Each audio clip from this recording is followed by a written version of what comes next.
Takže zdravím lidi. Předem bych měl říct, že tohle video není návod, jak něco vytvořit v Taskru. Je to jenom ukázka rozdílu rychlosti práce v Taskru při použití a nebo nepoužití JavaScriptu. Budeme tu zpracovávat nějaký data, vytažený z databáze. V prvním případě ke zpracování těch dat použijeme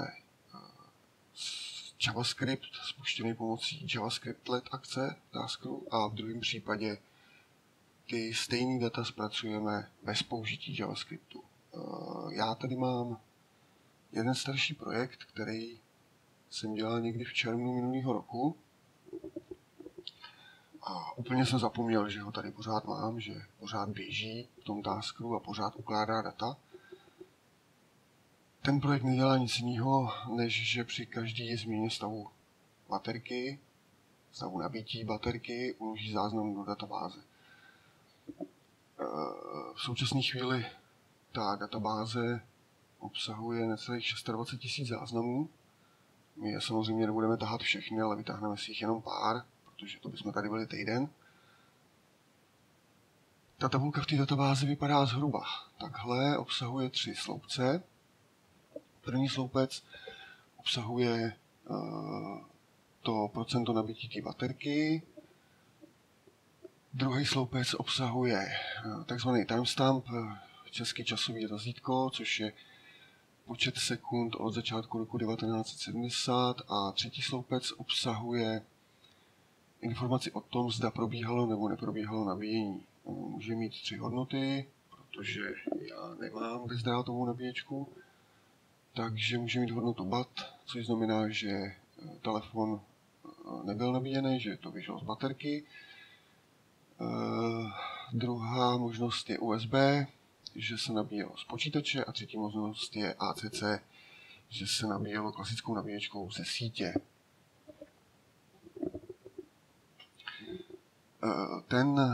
To zpracování dat bude probíhat úplně jednoduše.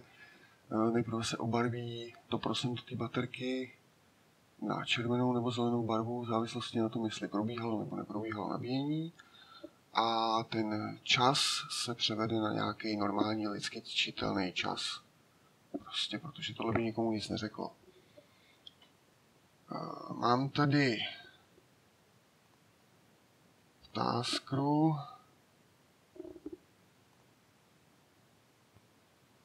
mám pro každé zpracování zvlášť task. Ten task je ten, ve kterém se to zpracovává JavaScriptem, což je tohle. Tohle je ten JavaScript. A pak je tu druhý task, ve kterém se to zpracovává bez použití JavaScriptu. Snažil jsem se to udělat obojí tak nějak zhruba stejný, abych ani jednou nenadržoval.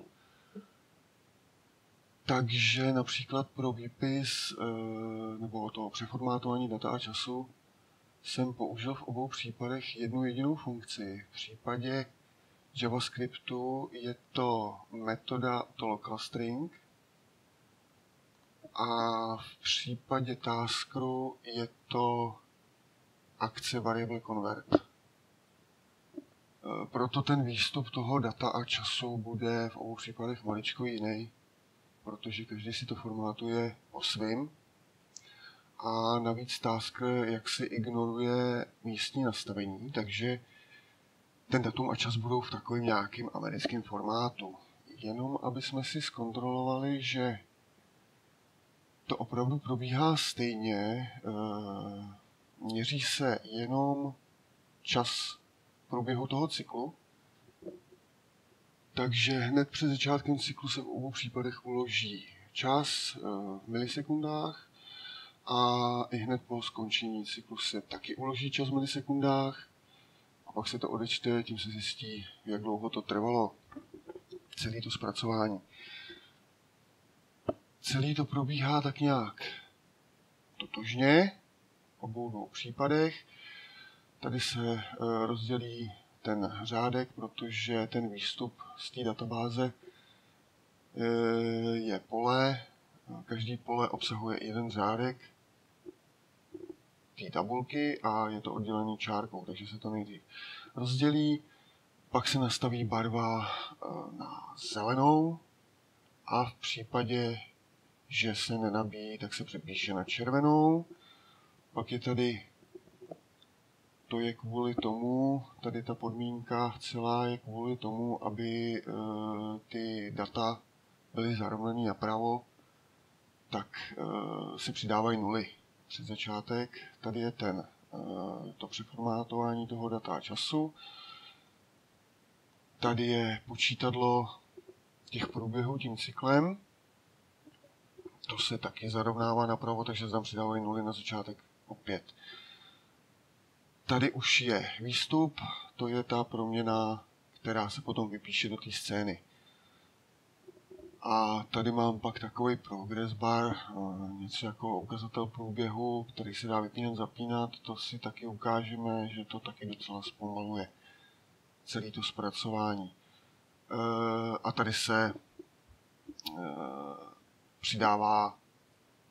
přičítá proměnný, která počítá ten počet cyklů. Jednička vždycky. To je vlastně všechno. Takže já jsem si tady proto připravil speciální scénu. Tady nahoře je aktuální počet záznamů v databázi. Tady se dá přepínat, kdo bude zpracovávat ty data, jestli ten JavaScript nebo Tasker. Tady si nastavuju, kolik záznamů se z té databáze vytáhne. Tady se potom ukáže čas toho zpracování. Tady dole se potom zapíná ten ukazatel průběhu, ale nejdřív to zkusíme bez něj.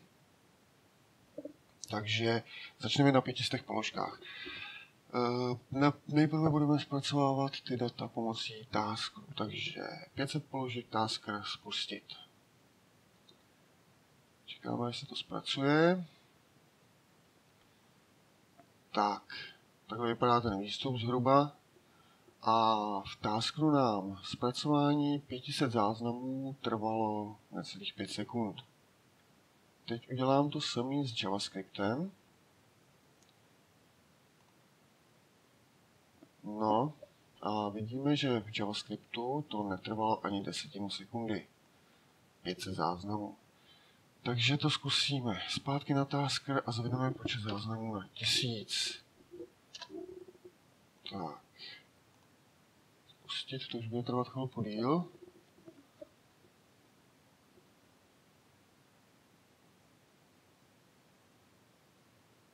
Nic moc, fufr, co?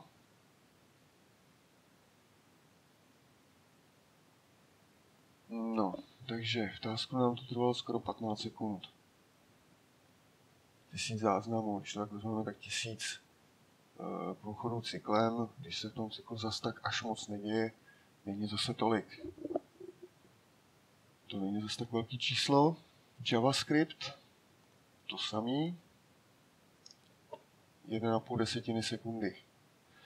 Tohleto, že se to, než se to tady vypíše, to nelze nijak ovlivnit, to trvá Taskeru prostě, než vykreslí ty data do té scény, do toho elementu. S tím já nemůžu nic udělat, dalo by se to urychlit, pokud bych místo klasické scény použil WebView element a celou tu scénu udělal v HTML.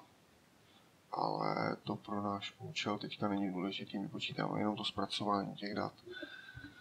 Tak, ještě poslední pokus, zvedneme to na 2000 položek, zase to přepneme na Tasker. To už bude trvat fakt dlouho, můžeme si jít udělat kávu, protože to bude trvat fakt dlouho.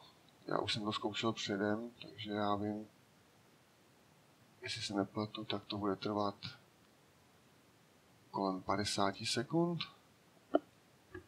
Mám takový pocit. Pořád čekáme.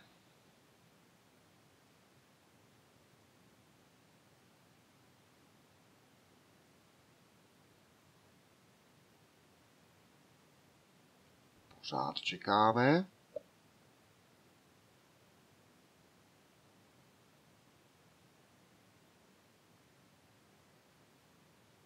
No, už je to hotový, teď zase čekáme, než Tasker vypíše ty data do toho elementu. 50 sekund jsem to říkal. Tak, a JavaScript, stejný počet položek.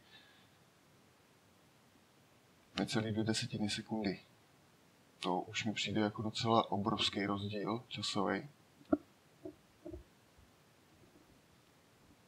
Jenom tak pro zajímavost, to už nebudeme dělat v Taskeru, ale necháme si vypsat 5000 položek jenom v JavaScriptu. V Taskeru jsme čekali strašně dlouho.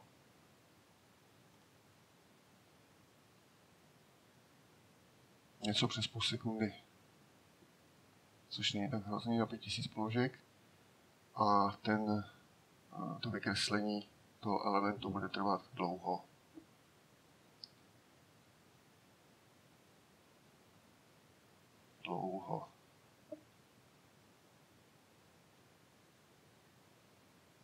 Fakt dlouho.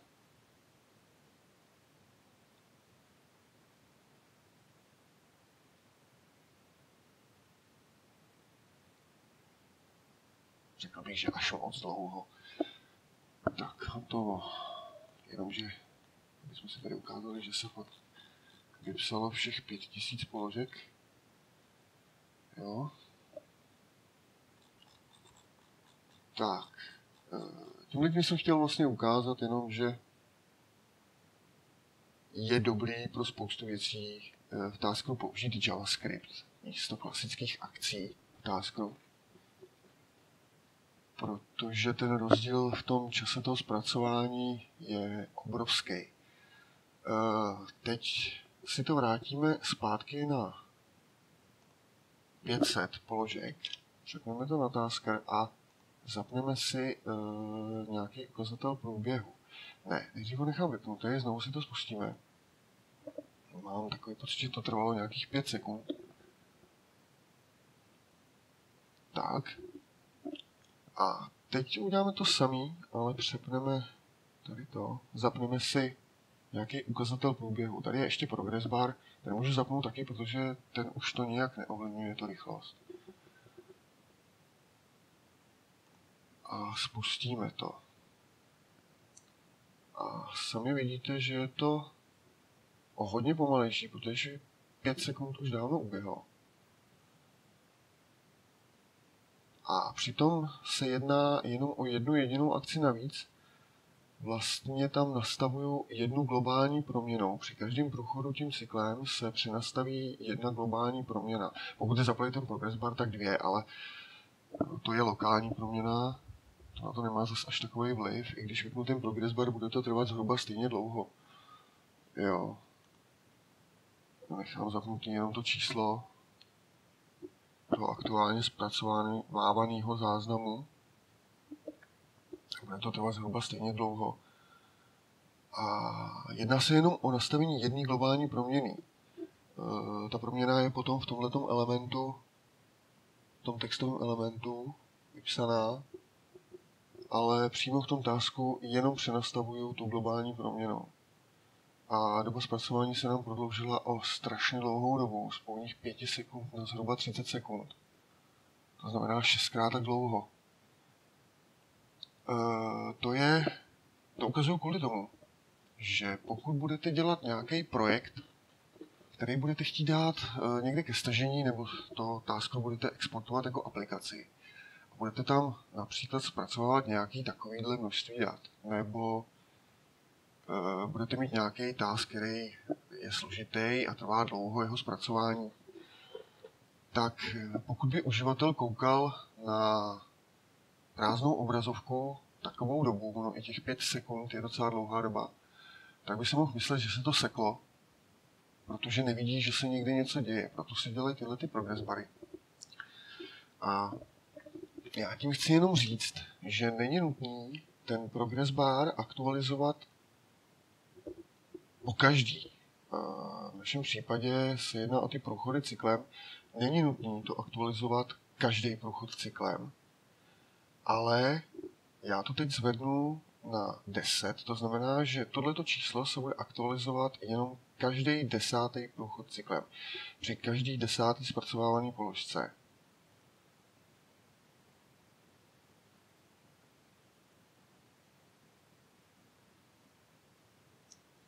A z původních 30 sekund se nám to zkrátilo na nějakých 7. Už jenom to, že jsem to číslo zvedl, že jsem neaktualizoval tuhletu hodnotu při každém průchodu tím cyklem. Chci tím říct, že ten progress bar, nebo kdybych ho zapnul, nebo respektive ten ukazatel průběhu je pořád dostatečně plynulý na to, aby uživatel viděl, že se něco děje a nenabyl pocitu, že se to kouslo.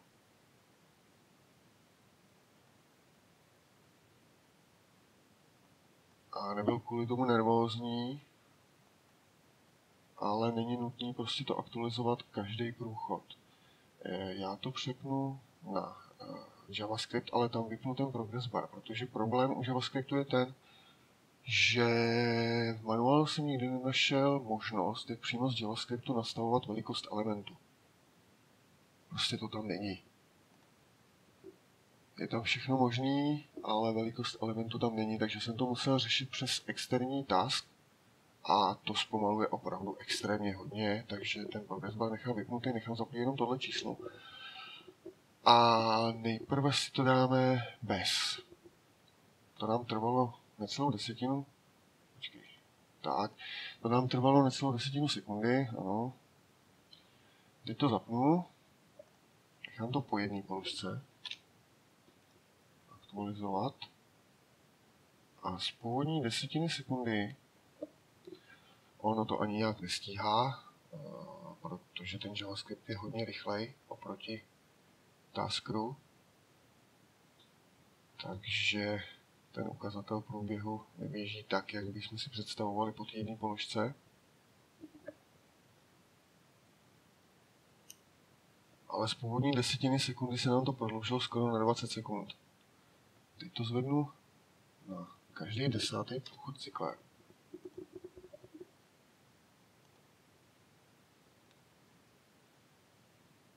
A už je to necelý 2,5 sekundy oproti původním 20. Ale vzhledem k tomu, že ten JavaScript je dostatečně rychlej, aby ten ukazatel průběhu byl pořád plynulý, tak nám stačí mnohem méně častá aktualizace. Klidně i na 100.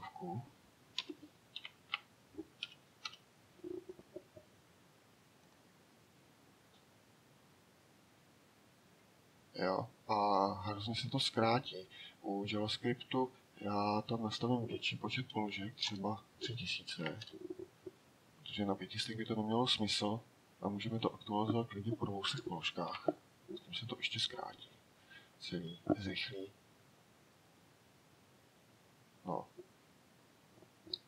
Takže je to to, co jsem tím chtěl říct, že prostě není nutný ten ukazatel průběhu aktualizovat při každém průchodu tím cyklem, respektive v nějakým složitějším tasku to aktualizovat po každé akci, ale prostě jednou za čas, aby to bylo pořád dostatečně plynulý, uživatel nezískal pocit, že se to seklo, ale pořád věděl, že se něco děje. No, takže to je vlastně všechno, co jsem tím chtěl ukázat. Takže se mějte a někdy příště.